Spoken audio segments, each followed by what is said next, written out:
Local derby, two good teams, play good football. It's like a cup final atmosphere, and it's absolutely fantastic. As far as we're concerned, it's just as big as the local Merseyside derby, Manchester derbies. It's Potteries Derby, and there's only going to be one winners, and that's a Port Vale. It's not the most familiar soccer skyline in the country, but the Potteries Derby is every bit as intense as the big city affairs. Stoke are regarded as the region's top club, and that's a sore point at Vale Park. They believe they've shaded the glory in recent years. Still not over. Port Vale moving the ball around well. Oh, what a goal! As they say in the Potteries, take that. John Rudge, Port Vale's manager, is a subscriber to football's culture club, and even the threat of relegation hasn't altered his principles. It's very tight down there, no place for faint hearts or complacency. Something of which Lou Macari is well aware. Defensively, they're sound enough, but goals are proving hard to come by. At Sunderland on Saturday, it was a typical tale of woe. One late goal was enough, and for Stoke, it was another pointless exercise. Well, a big game for not only ourselves, but for Port Vale. A lot of pride at stake. You know, we've got as big a following tonight as they have, even though we're away from home. We don't want to send the supporters home disappointed. Local derbies are always important, but especially when you need the points as well. So there's pride at stake, as well as 3 very valuable points. Only live round the corner from him, so you know, if we don't get a result tonight, I could be around there throwing a few stones through his window.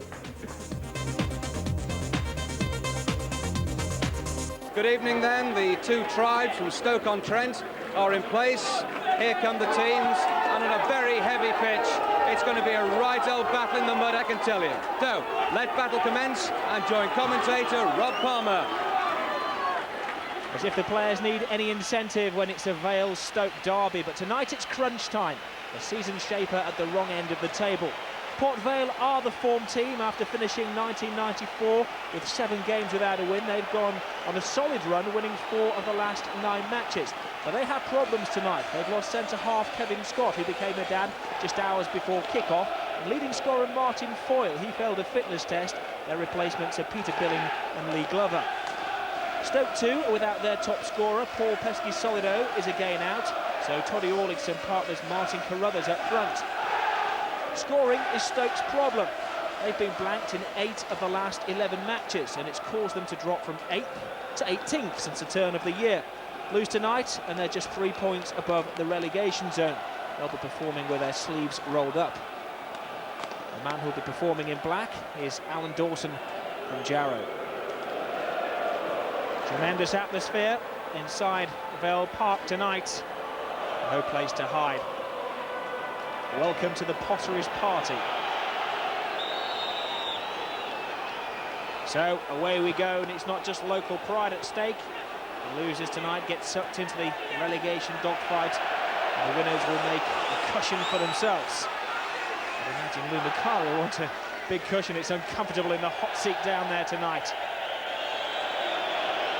Stoke City have one big problem, that's scoring goals. Lou Macari has changed the team around. He's dropped his recent signing, Keith Scott, to the substitutes bench and brought back in Toddy Orlickson, an Icelandic international, playing with a patch above his eye.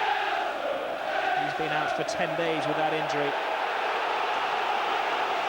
And the problem for Port Vale is going to be defending. They've lost the dominance at the back of Kevin Scott. They do fear the likes of Cranston and Overson, the centre-halves, who come up from the back and attack so well for Stoke. The fans with this corner with bated breath. It's a good one from Orlickson. Musselwhite's lost it and scrambled clear by Port Vale. Some very nervous players down there. Lars Sigurdsson putting in that corner kick.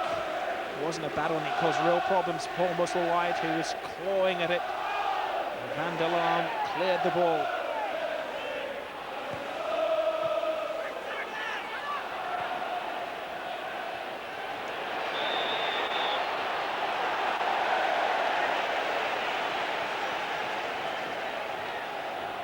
Paul Allen, the former West Ham player who's on loan here from Southampton.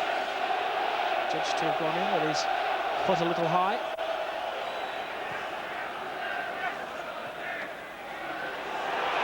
Good Good little turn from Andy Porter. He's a local boy, he knows what this game is about. Naylor, play with good close control, and Walker's got a chance, and Vale have taken the lead. Tony Naylor sends them crackers into Potteries.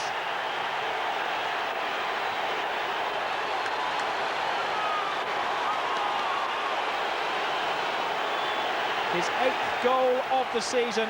Lovely little move from Port Vale. Moved around nicely in the area. Glover, Walker, and Naylor with that instinctive finish.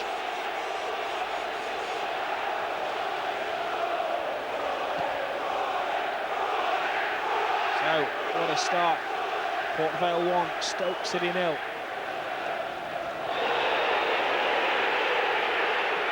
The referee right on hand there to see the challenge from Vince Overson. I think we're going to have our first caution of the evening, despite the protest from the Stoke captain. Went in well after the ball had gone. A yellow card for Vince Overson. A little pattern developing in the play. The teams try to come to terms with the pitch as Guppy goes into the game and appears to just shove the defender. The referee didn't see it, the linesman did, and a free kick away of Stoke.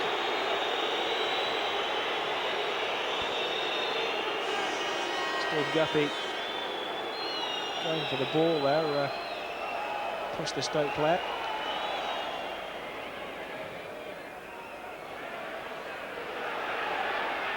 All held up by Glover.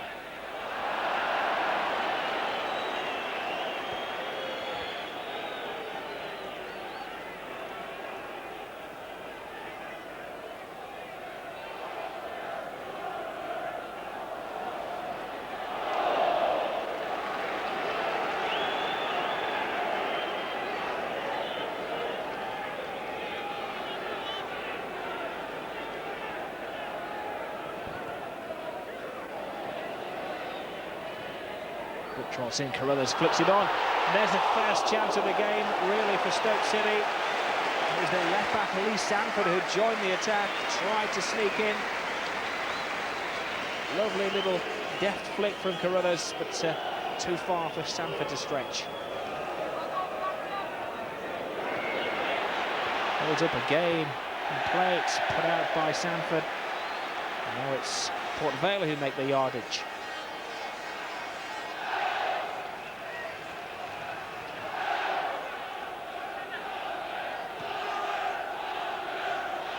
Sandeman's cross. Naylor never going to win the header, but he's hustling and bustling.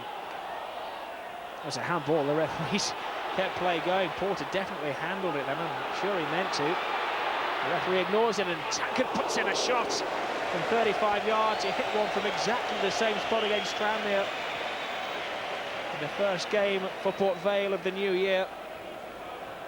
And against Tranmere, whistled into the top corner, and that one wasn't too far away. A particularly powerful header from Aspen. Drops to Nigel Gleghorn. Has to get on the outside of the defender. In the end, chooses to go through him. They'll keep fighting. And he finally gets in the cross. And cleared by Billing. Naylor to Walker. But Paul Allen wins that particular tussle. Stoke fans are demanding better from their team, and Allen's trying to raise the standards. Butler's wide. Allen keeps going. He's got himself into the 18-yard box, and he's won himself a free kick. It looks as though Aaron Tankard has been accused of obstructing him there. The referee indicates the indirect free kick. A whole posse of players in there. Who's going to get their head to it? Oh, it's there for Stoke City, and the scorer is Lee Sanford.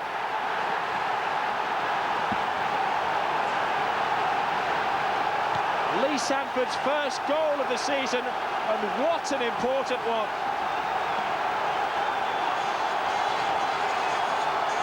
Well, it was always going to be a fight for the ball, and Sanford really had the easiest of headers. He got away from Neil Aspen, and he's brought Stoke City back into the game.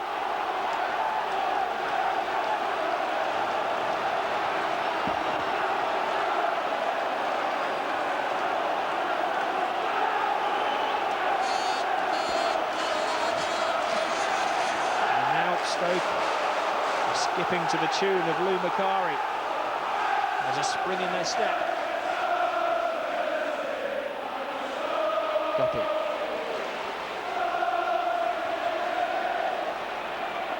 He gets it back again. He's keeping his feet well.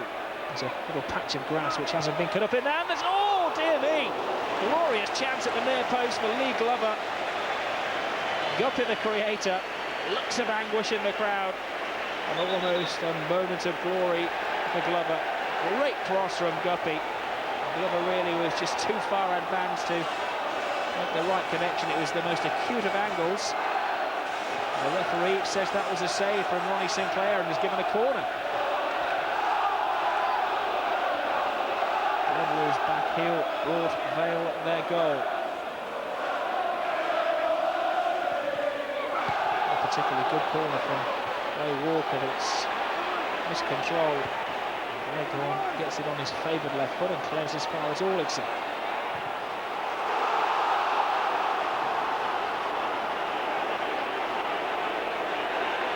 Paul Allen, great run from the back, great power from him, and Aspen brings him down.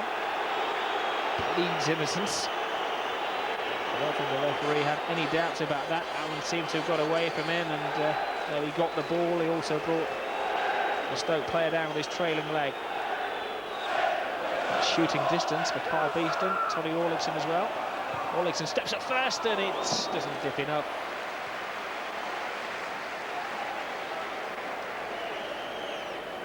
Toddy Orlickson brings that continental feel to the Stoke team. And Van der Laan. Tankard looking for Glover, turns the defender well, and he's thrown to the floor. Kins Oversea believes it was a bit of a swallow dive.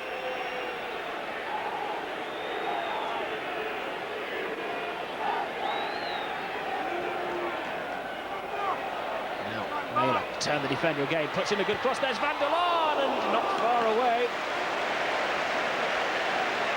Van der Laan peeled off the defender well after a great little turn from Tony Naylor, who's having an inspired game for Vale.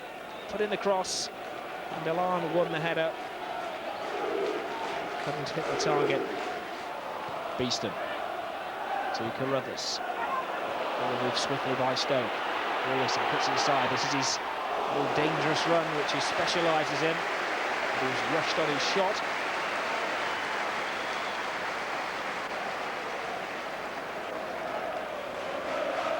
John Rudge choosing a high vantage point to take in the first half. Must be reasonably happy with the way his team have played. There goes the half-time whistle. It's all level in the Potteries Derby. Tony Naylor giving Port Vale the early lead. Lee Sanford coming up from the back and planting a header past Paul Musselwhite. It's all even at half-time. Port Vale 1, Stoke City 1.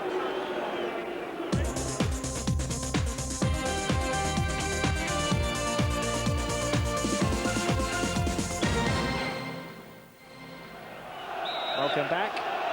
No pointers in the pride of the Potteries Derby.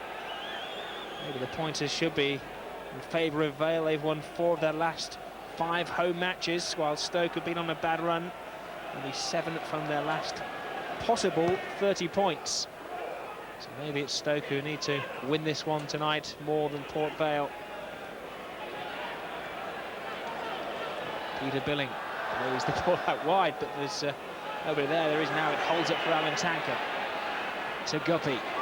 Vale who've had that great start to the first half. Can't quite make on to the second half. John Rudge choosing the higher vantage point to to view the second 45 minutes. Must be very happy with the way his team have been performing. They've pierced the Stoke 5-man defence on several occasions. Alan Tankard.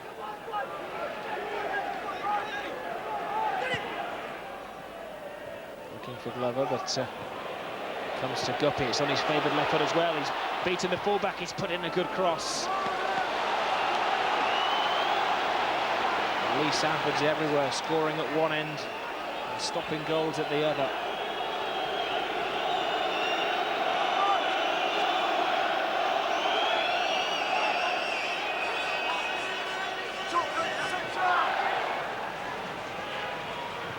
Cross from Walker. Again, a nice attempted turn from Naylor. It was the pitch rather than the defender that got the better of him.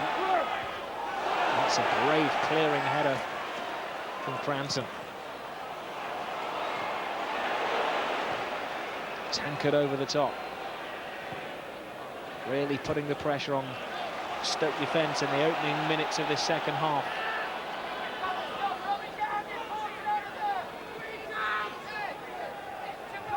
Guppy to Walker. Naylor holds it up again, now finds Tankard. Swings in the low cross, and it's a header from distance, never been a problem. Ronnie Sinclair. Andy Porter, 2 goals this season, but there's going to have to be a dramatic mistake by the goalkeeper for that one to end up in the back of the net.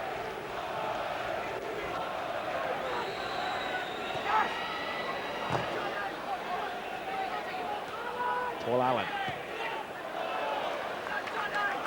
No chance for tricks out there. Ray Walker closing him down.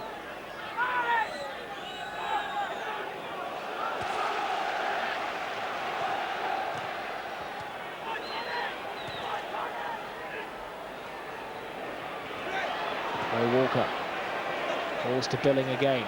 He tries to build from the back this time instead of just whacking it forward. Sandyman through midfield. Here's Walker, but a terrible back flick, and he puts the pressure back on his own team. And Stoke tried to motor. Referee right on hand, giving that advantage to Vale. Van der Laan flowed off the ball, but it's Stoke who come away with it. Over the top, it's a chase for Orligson. Through the puddles, dancing over the divots. Was he fouled by Tankard? The referee says no.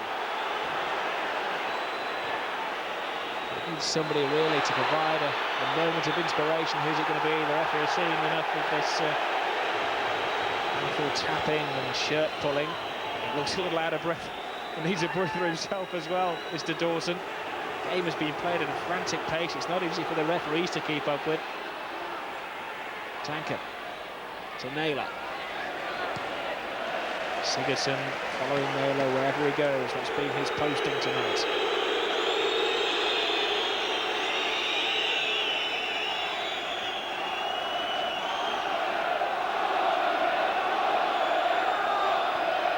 Walker.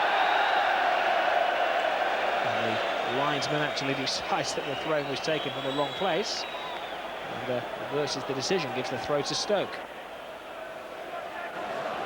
Substitution about to be made. It's Keith Scott, who's dropped for the game tonight. Comes on, adds a bit of muscle, and I'm sure Lou Macquarie hopes firepower to the attack. And takes the place of Martin Carruthers. Scott, who came from Swindon for £250,000, has only scored 2 goals in 12 games since joining Stoke, but right into the action straight away. And the defensive, as a shot comes in, and the good save by Ronnie Sinclair. Lee Glover, former Forest player, forcing the save for the Nottingham Forest goalkeeper. Good little run from Glover there. Did well, found the ground, took a deflection. And Sinclair had to keep his concentration. Now Sandyman for Vale. Glover skids off his man. Finds Van der Laan. He's a player with a powerful shot. Can he find the space? Puts the shot in straight at the goalkeeper. He'll be unhappy with himself there. He managed to work the little opening. Took a lot of doing, took intense concentration, No real contact on the ball. And so John Rudge tries to mix it up a little bit, bringing off the old campaigner Ray Walker, who's worked well in midfield, and bringing on the fresher legs of Kevin Kent. He'll do a similar job. Good runner in midfield.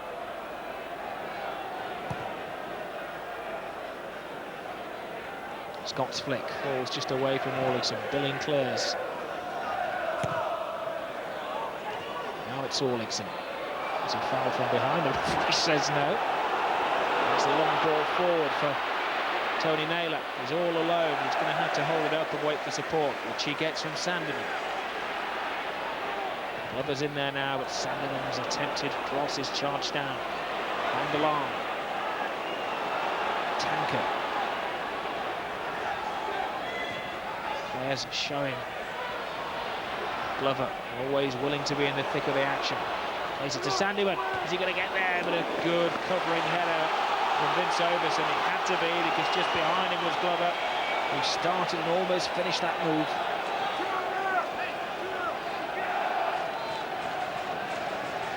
Good play by Glover. Played it out wide and then made the run into the centre as the cross almost reached him.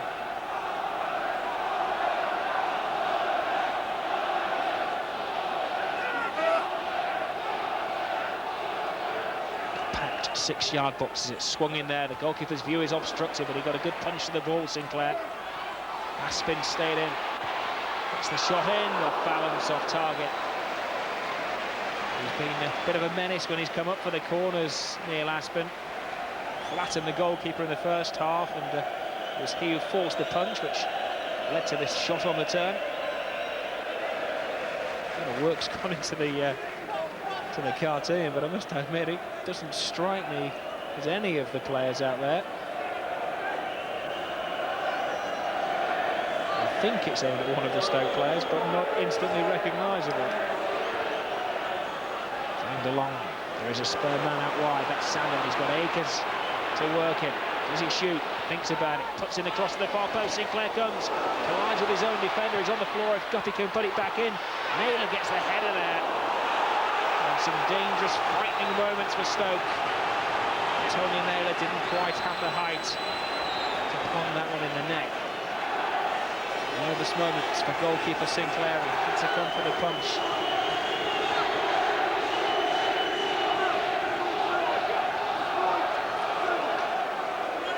Players forward for Port Vale.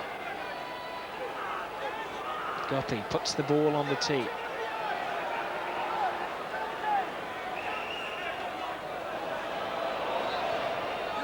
Crossing again, kept away from the goalkeeper. Port Vale have come up with some nice little set pieces, but nothing to show for them. Scott fights away. Support from Carl Beeston. He doesn't have a great deal of support from anybody else. And Van der Laan coming back, bullying him again. He's like the big lad in the playground. He's shoving the little men around, ruling the roost. Top dog.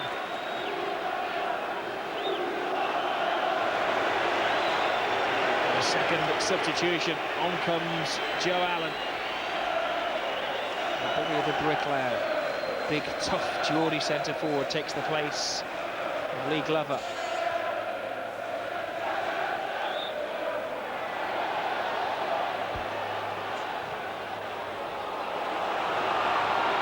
Sanderman.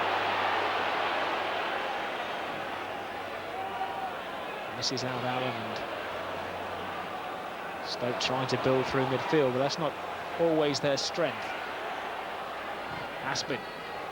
Whacked it forward, head on from Allen. Here's the chance for Naylor. Can he finish it? He was hurried for the first time in a long time in this game. He managed to skip away from the defenders. Great ball forward, lovely flick from the substitute Allen. He got behind Grantham and for one Sigurdsson, but he was rushed in his shot, and Sinclair had an easy save.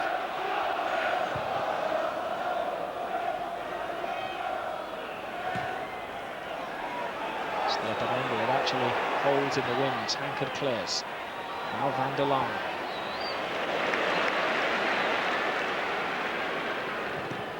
Sanderman, his attempted clearance has charged down, but Orlickson can't find his feet. Joe Allen can. Loves this crap, bounces the players off him, brings in Tankard.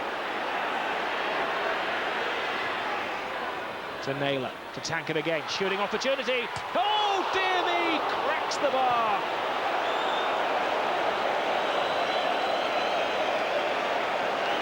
Alan Tankard comes off Tottenham. A cracking goal in the televised game against Tranmere. Threatened that in the first half, and Sinclair was beaten then. Paul Allen has had an excellent game in midfield for Stoke. Forward he goes, looking for the shot. Gets it back, but not the ball he wanted. Oh dear me. It's getting a little frantic down there. And Paul Allen's only, well, he's hardly 10 stone. Throws 13, 14 stone of Peter Billing off the ball.